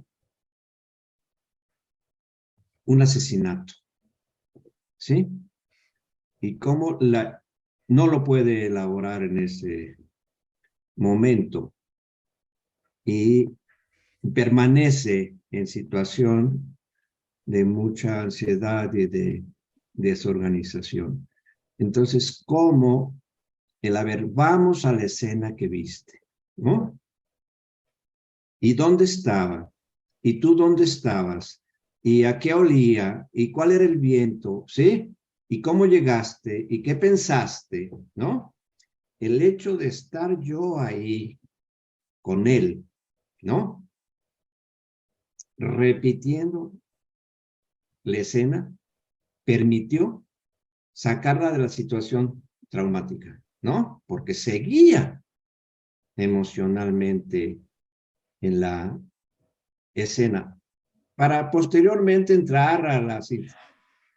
dio lugar a que se pudiera entrar posteriormente a las soluciones típicas no resueltas, etcétera, pero que en ese momento el recrear una imagen, ¿no? Posibilitó el que no se quedara trabada, pues. O sea, como decía, esto nos quiere decir, bueno, yo entiendo de Jung, el trabajo de la escena, y bueno, yo lo remito luego a la escena, teoría de la escena, que nos luego mira a los psicodramas, el trabajo de la imagen, ¿no? Que nos va a unir a la etapa figurativa del desarrollo del psiquismo, ¿no? Es una herramienta muy útil, que la vamos a usar dependiendo de la situación que se vaya dando. Y no solamente la situación pasiva de la escucha analítica, ¿no? Contenedora, sino el poder activamente, ¿sí? Indicar en ese momento la reproducción en el imaginario de la escena traumática, que recién, no del pasado, recién concreta.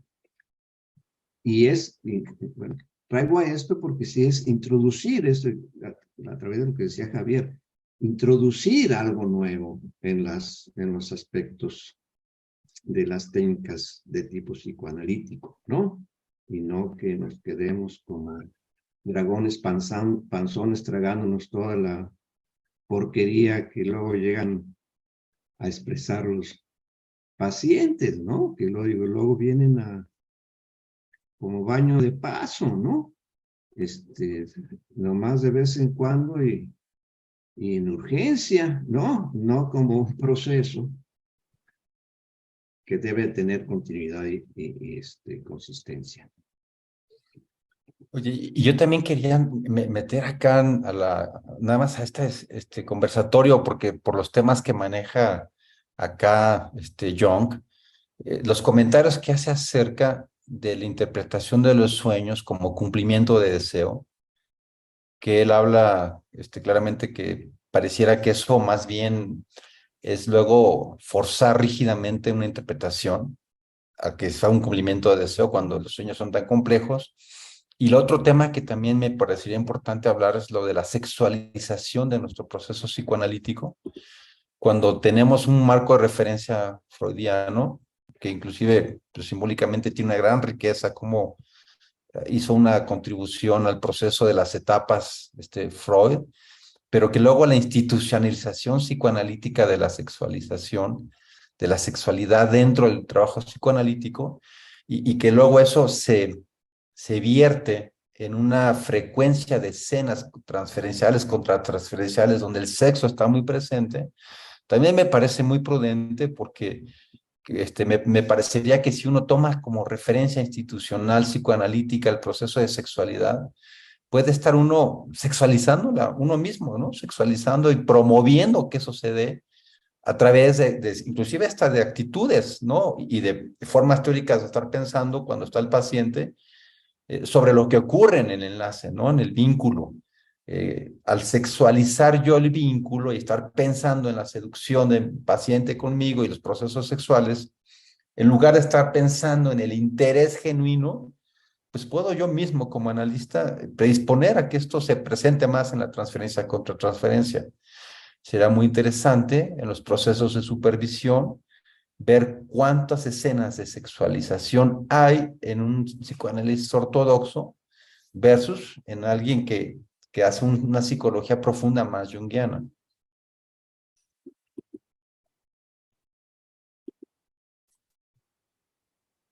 Sí, claro, por eso Jung permite más la introducción a la dimensión ética que las asociaciones psicoanalíticas ortodoxas, ¿no? Que se quedan solamente en la sexualidad. como la pulsión. La teoría de la libido, solamente, Ujú. muy ligado a lo corporal, a lo somático. ¿Sí? Respecto a la técnica de interpretación de los sueños que propone Jung, me parece que él aconseja o él practica el análisis de series de sueños, así como las series de dibujos. Una serie de sueños en paquete y le dan más sentido a toda la representación, toda la producción onírica del paciente, que puede ser interpretada de manera más rica, porque se ha comprendido más del inconsciente. Creo que es muy aportador. Paquetes de sueños como paquetes de dibujos. Me parece que es muy semejante el procedimiento. Y Sí, enriquecedor. sí, es muy interesante porque ahí nos habla básicamente del proceso, ¿no? Del proceso terapéutico, el viaje hacia la individuación, ¿no?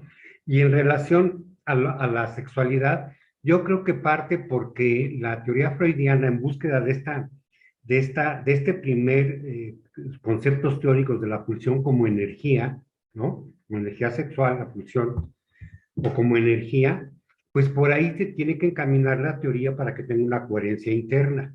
Pero Jung, ¿no? Se sale de esta parte y la va a hacer mucho más amplia.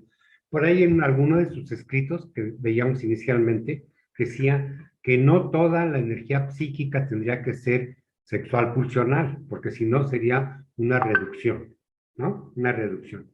Y ese también es un aporte muy importante de Jung, que no toda la energía psíquica tendría que ser pulsional sexual, ¿no? Nada más quería decir eso. Y en corto de lo que estaba diciendo Alfredo, precisamente en esto de los paquetes, resulta muy interesante también ese comentario de Jung acerca de que si uno está interpretando sistemáticamente en paquete varios sueños en un proceso continuo, esto que él comenta me parece también bien interesante porque dice que hasta el mismo proceso de ir soñando por parte del paciente, hasta puede ser un proceso corrector para las hipótesis que tú tienes con tu paciente del trabajo que estás haciendo, y a lo mejor esas hipótesis con un nuevo sueño hasta se corrigen y le ayudan más al paciente en realmente encontrarse mejor él mismo, ¿no? Porque como ahí sí como buen traductor que debe estar uno ausente, muy bien lo dice Jung, ¿no? Pues el que se va a entender es él, a final de cuentas es el proceso de él, ¿no? Y entonces, considerar esto que decía Alfredo, ¿no? De ir como interpretando los sueños o trabajando en sueños de forma sistemática y continua, pues genera la oportunidad a ir haciendo un proceso mucho más rico. Y luego también lo dice, creo que muy bien Jung. Y luego ya cuando uno ve los sueños que trabajó hace un par de años y luego ya los ve después, dice, pues estaba clarísimo, ¿no? Como no lo veía. Bueno, pues esa opacidad en ese momento, pues tiene que ser un proceso que se dé. Y hasta a mí me acuerdo un poco lo que nos pasa a los médicos, que cuando estamos en urgencias, pues luego estamos haciendo hipótesis de qué puede ser lo que está pasando. Y luego ya después, cuando ya sabemos qué era, todo el mundo dice, ay, pues cómo no lo viste, ¿no? Pues sí, pero pues hay que procesarlo, ¿no? Y hay que trabajarlo. Oigan, pues creo que ahora sí ya estamos, acercándonos al final. Creo que a lo mejor teníamos ya que ir haciendo un comentario final o no sé si quieran decir algo antes y luego ya cada quien su comentario final. Sí, Yo quiero hacer un comentario sobre un artículo tuyo muy interesante donde destacas el proceso de un grupo a través de los sueños de un paciente que era el único hombre en el grupo. Y entonces tú analizas el paquete de sueños del paciente a lo largo de todo el proceso y cómo los sueños van diciendo, obviamente, su material intrapsíquico, obviamente, ¿no? Un narcisismo ahí enorme, ¿no? Y el proceso del grupo, ¿sí? Que si etapa inicial, que si etapa media, que si etapa final, ¿no?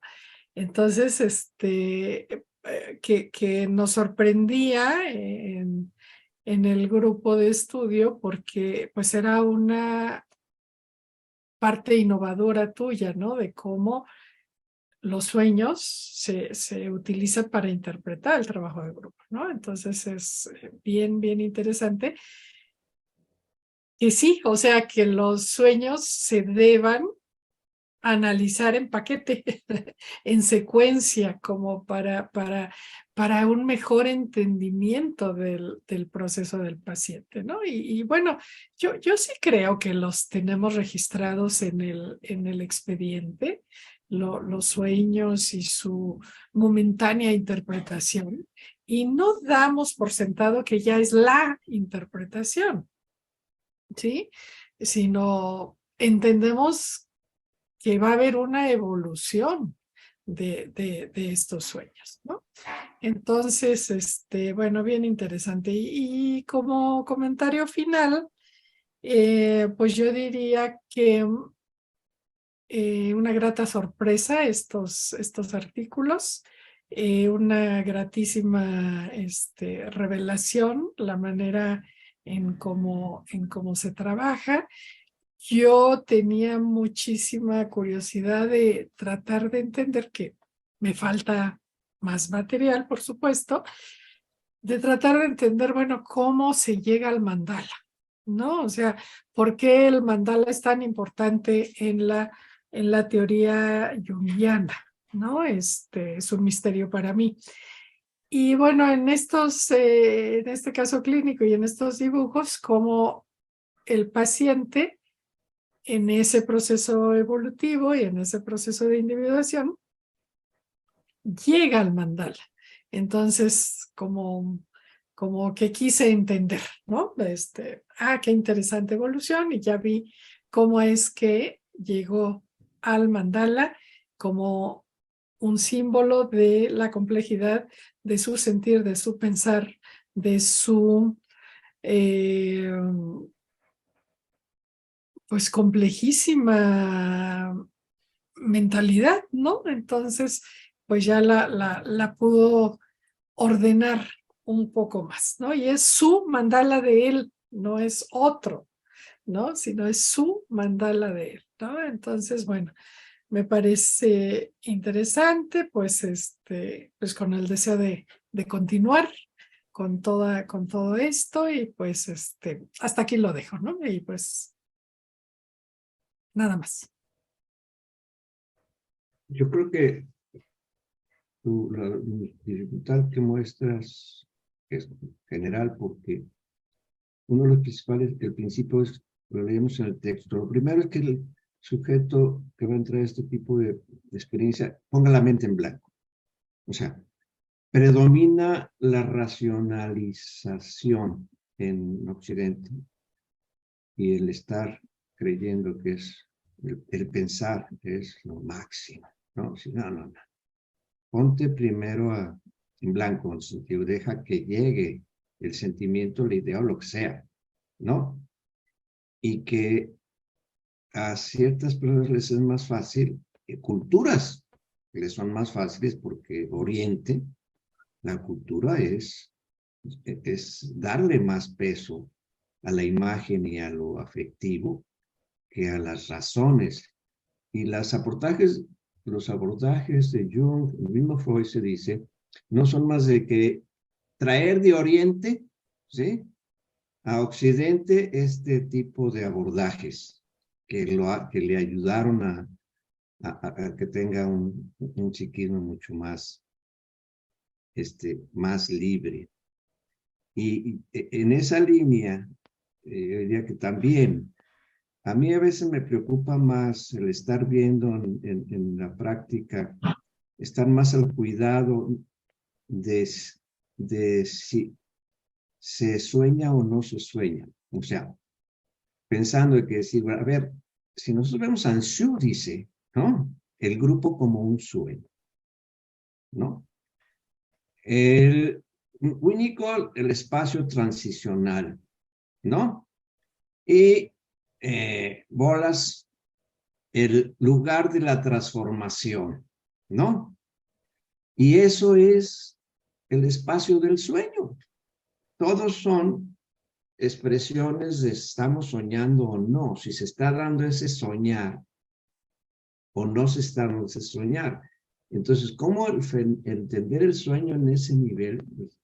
Es darle la riqueza en la dimensión de si estamos promoviendo el espacio como un lugar de ensoñación, en ese sentido que lo digo, de procesamiento, dirían los de la teoría de la información, de procesamiento de la información y nuevos órdenes de organización, ¿sí? En el proceso.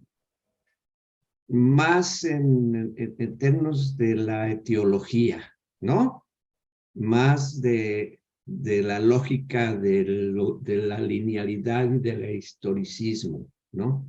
Sino más si estamos, ¿sí?, ayudando a digerir, a soñar, ¿no? Yo poner el acento, yo por ahí cerraría este comentario de participación en esta ocasión que nos reúne. Yo insistiría en la importancia en las manifestaciones culturales de lo simbólico que se transmite a través de los mitos o de la arquitectura o de la escultura.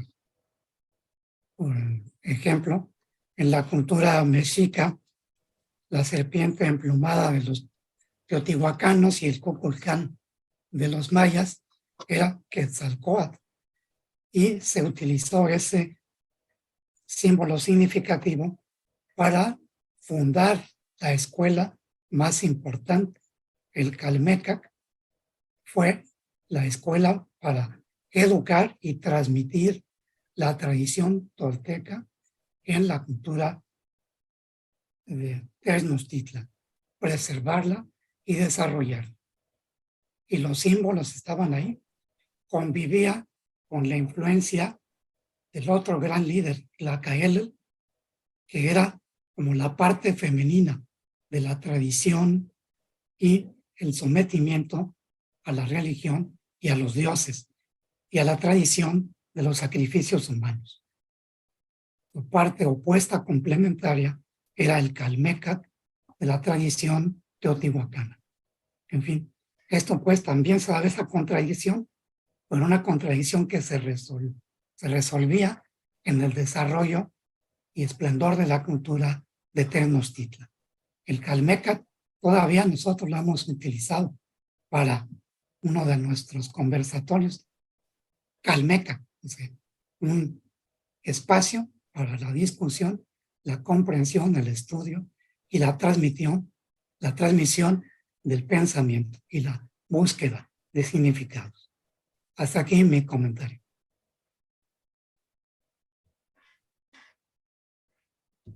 Yo estaba pensando, hace unos días, estaba leyendo estos libros de la complejidad y dicen que la complejidad nace cuando la química, la física y la biología, no dice así, pero digo, se casan, se entrecruzan, y ahí inicia la complejidad. Y si nosotros, siguiendo esta idea que nos trae Alfredo, siguiendo esto, tenemos que ver los escritos de Jung desde esta parte de la complejidad. Como estamos viendo, hay una serie de entrecruzamientos de conocimiento individual y colectivo, ¿no?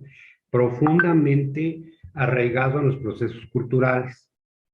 Y por eso el enriquecimiento que hizo y que es complejo, si lo tratamos de ver en esta totalidad, que es las aportaciones de una cultura, de otra. Bueno, estuvo hasta con los indios de Nuevo México y todo. Y todo eso lo trae. Y ya de suyo en sí mismo, pues debemos entenderlo desde la complejidad, ¿no? Ese sería como mi comentario final. Okay, bueno, yo para cerrar a lo mejor un poco, sí retomaría mucho el curso de lo que comenta Alfredo acerca de la importancia de la cultura, porque creo que en sí los textos que ahora leemos sí son una invitación a que podamos hacer un proceso de introspección, comprensión de ese proceso consciente, inconsciente, dinámico que todos tenemos y que todo el tiempo está, ¿no? Como decía Pepe hace rato, que siempre está ahí el inconsciente, siempre está ahí este proceso y a veces simplemente no se ve y esto es una oportunidad para verlo, pero porque hacerlo sí sería, me parecería como siendo como congruentes con lo que David Christian, como historiador de la Big History, siempre ha hecho con sus libros acerca, venimos del Big Bang y desde ahí hay un proceso, ¿no? Que es el famoso calendario cósmico que va generando, si lo ponemos desde enero hasta 31 de diciembre, nosotros aparecimos el 31 de diciembre, el Homo sapiens.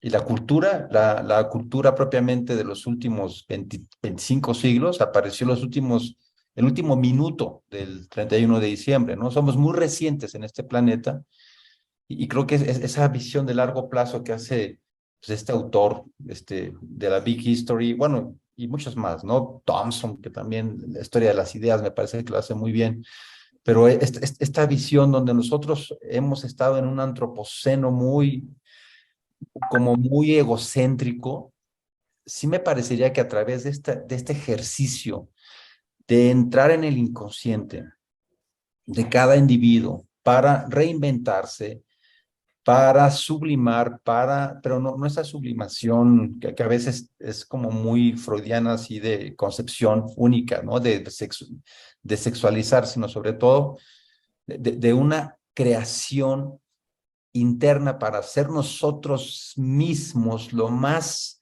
representado en estas pinturas, por ejemplo, pero lo más fiel a uno mismo, pues necesariamente en ese proceso de individuación ya no va a ser el ego junguiano que está en un egocentrismo nada más viéndose, sino va a ser ese proceso de individuación donde uno está siendo uno mismo lo mejor integrado posible a la comunidad y poniendo su granito de arena a la comunidad.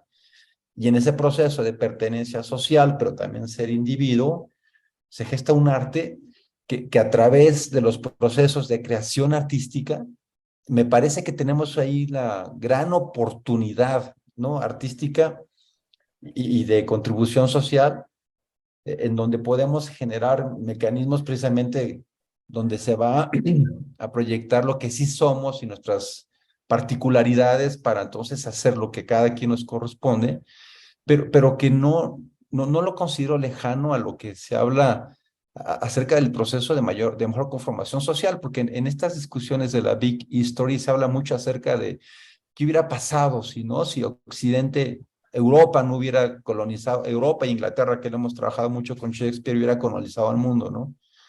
¿Qué hubiera pasado si los procesos tribales se mantuvieran? Pero en ese que hubiera, pues no fue. Es lo que estamos viviendo, ¿no?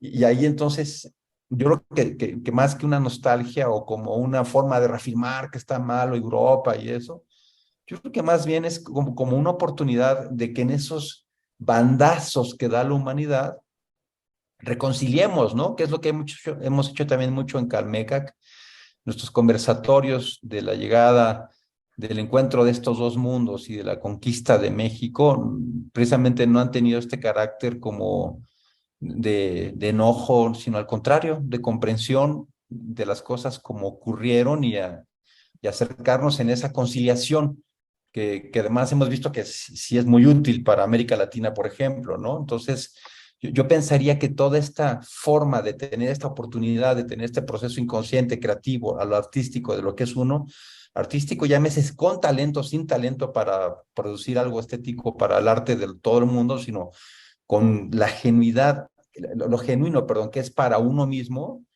yo creo que sí transmite y sí genera este proceso como de que cada, cada uno de estos sujetos como el que nos muestran aquí, si hace ese proceso, pues va a encontrar esa paz, ¿no? Y si se representa muy bien en estas figuras que vimos en esta lectura, donde pues, este sujeto que vivía en una fortaleza, pues acaba viviendo en un lugar pues, abierto, mucho más dinámico, verde, menos como atado, ¿no? A estos procesos. Entonces creo que que sí tiene que ver con este proceso del humanismo, ya no como algo de hay que ser buenitos, yo soy muy bueno y yo represento la justicia, yo porque sí soy bueno, entonces no sé qué, que digo, nada más como paréntesis, hay también un conversatorio que hicimos con pues precisamente ahí se me va el nombre de un hombre que nos acompañó al conversatorio, un marxista, a ver, perdón por no acordarme por el nombre, pero que es